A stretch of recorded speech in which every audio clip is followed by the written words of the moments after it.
네, 뉴스 스토리텔러 백브리핑 시작합니다. 수박이냐 아니냐, 내가 수박이 되겠다. 여름이라 수박 얘기는 아니고 정치 얘기입니다. 민주당에서 나오는 수박 논쟁인데요. 수박, 겉과 속이 다르죠. 겉은 파란색, 초록색, 민주당 색깔이라고도 할 수 있겠고 안은 빨간색이죠. 근데 빨간색은 국민의힘 색깔이니까요. 그러니까 같은 민주당이라도 성향이 다른 사람을 수박이라는 표현을 써서 비판하는 거죠. 자, 선거 끝나자마자 삼선 이원욱 의원이 올렸던 글, 이재명 친구 상처뿐인 영광 축하합니다. 비꼬는 말투인데 이재명 책임론 부각한 거죠. 그러자 이재명 후보 지지층을 중심으로 수박이다, 수박 인증 비판 댓글이 쏟아졌고요. 깨진 수박 사진까지도 올라왔습니다. 그러니까 이원욱 의원 아예 진정 고맙다면서 대표 수박이 되겠다고 했습니다. 국민들에게 필요한 건 최소한의 발언이라도 하는 수박이라면서 말이죠.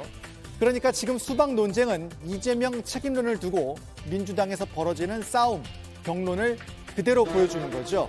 큰 선거에 가려졌던 계파 갈등이 다시 부각되는 것일 수도 있습니다.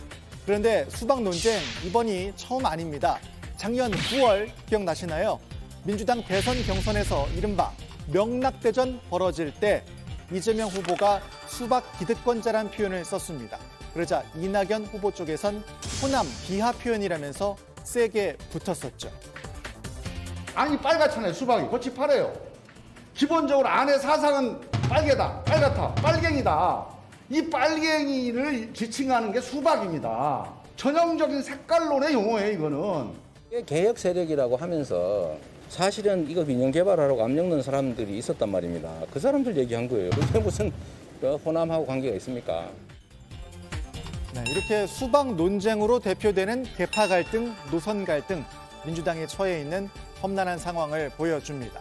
자, 그리고 여기서 권성동 국민의힘 원내대표도 끼어들었는데요. 민주당이 입으로만 혁신을 외친다면 겉과 속이 다른 수박 정당이라는 자기 고백일 것. 민주당은 위기가 올 때마다 극단주의자들에게 의지했고 그 결과가 국민의 심판이라고도 했습니다. 혼란을 부채질하고 있네요. 하나 더 준비했습니다. 윤석열 대통령이 공약대로 폐지했던 제2부속실. 하지만 부활해야 한다는 목소리가 슬슬 나옵니다. 김건희 여사 팬클럽 회장이죠. 강신업 변호사 오늘 페이스북에 제2부속실을 설치해야 한다고 주장했습니다. 대통령 부인 역시 국민의 선택을 받았다면서 사실상 외교관 역할을 수행하기 때문에 뒷받침하는 조직과 인원은 필수적이라고 했습니다. 김 여사가 더 많이 활동해야 한다 이런 뜻으로도 읽히기도 하고 대통령 부인에 맞는 체계적인 관리가 필요하다는 주장이기도 합니다. 자, 그런데 이 팬클럽 이번 주 초 논란의 중심에 있었죠. 팬클럽이 제2부속실이냐는 비판. 김 여사가 대통령 집무실 방문했던 사진이 대변인실도 모르게 팬클럽을 통해서 공개가 되면서 논란이 됐습니다. 대통령실 해명도 오락가락했었고 결국 대통령실에서 김 여사가 앞으로 활동할 때 보좌할 기구가 필요하다는 문제의식을 갖고 있다고도 했죠.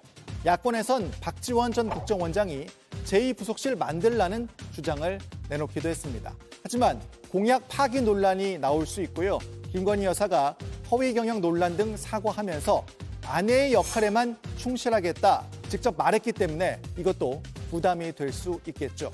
또 그럼에도 팬클럽이 제2부속실이냐는 논란은 또다시 나와선 안 될 테니까요. 한마디로 관리가 필요해 이쯤으로 정리하면 되지 않을까도 싶네요. 오늘 백브리핑 여기까지입니다.